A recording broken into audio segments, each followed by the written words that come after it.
আল্লাহর আদেশকে নামাজে অমান্য করা হারাম। কথা বুঝতে পেরেছেন আমার ভাইরা?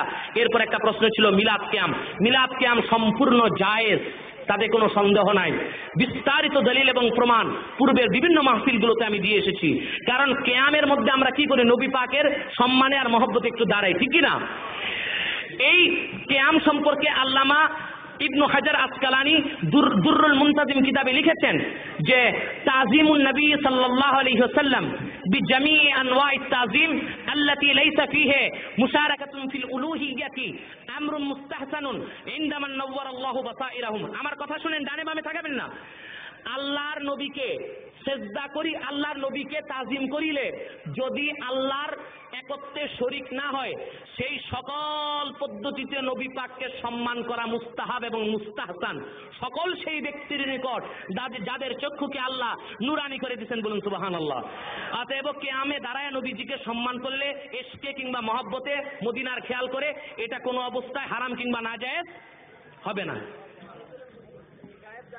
জি,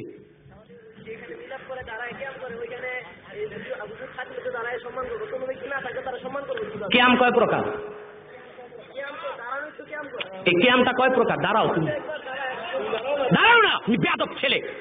কিয়াম কয় প্রকার? আমি বলি কিয়াম কয় প্রকার?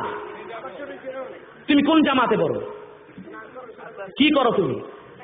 কিসে চাকরি করো তুমি? আদার ব্যাপারে এত জাহাজের খবর নিতে। কিয়াম হচ্ছে দুই প্রকার। একটা কিয়াম মুসাররাত, যেটা আনন্দের কারণে দাঁড়ানোটা, কারো উপস্থিতিতে দাঁড়াইতে হয় না। হাদিস শরীফের মধ্যে আসছে এক ইহুদির লাশ আল্লাহর হাবিবের সামনে দিয়ে যাচ্ছিল।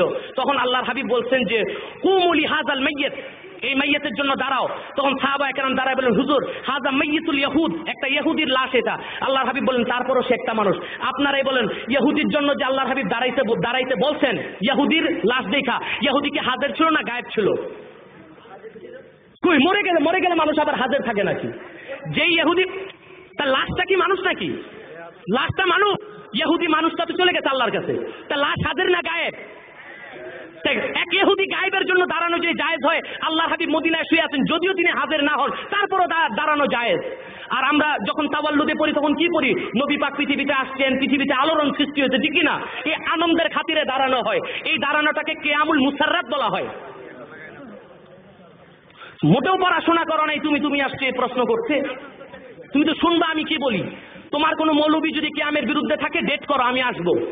তোমরা এইসব বাড়াবাড়ি করে ভান্ডারি সুন্নিদেরকে উঠাইছো, এর জন্য তোমরাও দায়ী। তোমরাও হাবি, তোমরা শয়তান, দুশমনে রাসূল, রাসূলের সাথে দাঁড়াইতে চাও না, বেয়াদব ছেলে কোথাকার। যদি কিয়ামের বিরুদ্ধে কেউ বলতে চায় আমি আজকে প্রস্তুত আছি। তোমার যদি কোনো আলেম থাকে তুমি বসাও, যদি কেউ না বসে তাহলে কোনোদিন কিয়ামের বিরুদ্ধে বলবা না।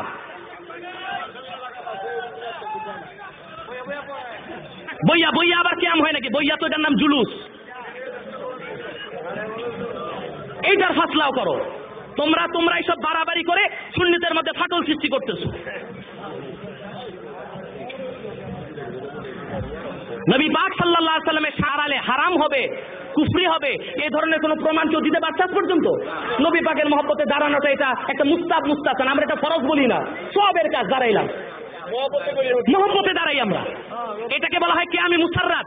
এখন কিয়ামে মুসাররাত কি, এটার অর্থ তো তুমি জানো না। তোমার মৌলবি আসলে না বুঝাই দিতাম কিতাব থেকে কিয়ামে মুসাররাত কারে কয়। একটা খুশির খবর শুনলে আমরা লাভ দিয়া দাঁড়ায় যাই না? দাঁড়াই কিনা? খুশিটা কি চোখে দেখি? নবী দুনিয়াতে আসছে, এই খুশিতে যে দাঁড়ায় এইটাই কিয়ামে মুসাররাত। এটার জন্য হাজির থাকা শর্ত না। আর নবী পাক রওজা শরীফে শুয়ে সব কিছু তিনি দেখতে পারেন, এই ক্ষমতা আল্লাহ ওনাকে দিয়েছেন। এই জন্য ওনাকে হাজির নাজির বলি না আমরা, কারণ তিনি একই সময়ে আল্লাহ সবকিছু দেখেন। আর নবী পাক সাল্লাল্লাহু আলাইহি ওয়াসাল্লাম মুজিজাতান হাজির হইতেও পারেন কোথাও, কোথায় হাজির হয়েছেন কোথাও হয়নি কিছুই তো জানি না, এই জন্য আমরা দাঁড়ায় যাই, ঠিক না? আল্লাহ তাআলা বুঝার তৌফিক দান করুন, বলুন আমিন। সংক্ষিপ্ত মিলাদ করব। আচ্ছা, আমি মুনাজাতের আগে সময় দেব। বিসমিল্লাহির রহমানির রহিম।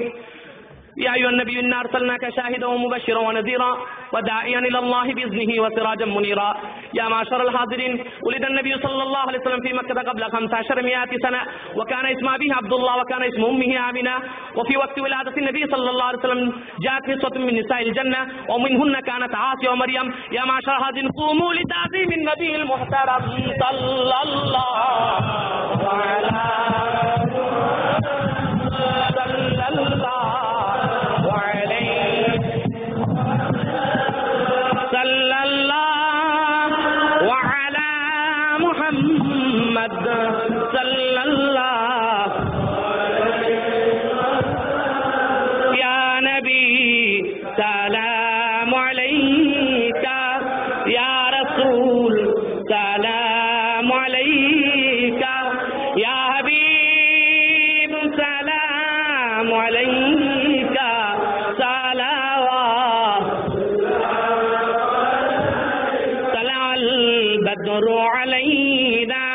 من ثنيات الوداع وجب الشكر علينا ما دعا لله داعي يا نبي سلام يا رسول سلام يا حبيب سلام عليك